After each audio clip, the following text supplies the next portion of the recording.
¿Por qué a la ultraderecha le molestan las campañas de la violencia contra la mujer? Porque en el Génesis Dios le dijo a la mujer que tenía que obedecer al hombre, que había nacido para ayudarlo y que era su subordinada.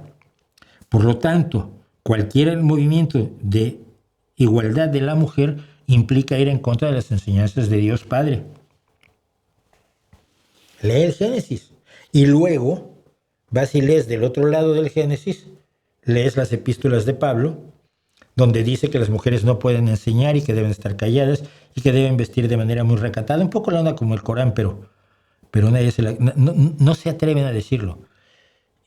Las mujeres estaban en séptimo lugar en todo este asunto, en estas religiones, y entonces, si eso es lo que tu religión te enseña, ir en contra de ello es estar pateando a Dios, y eso no les gusta a la ultraderecha.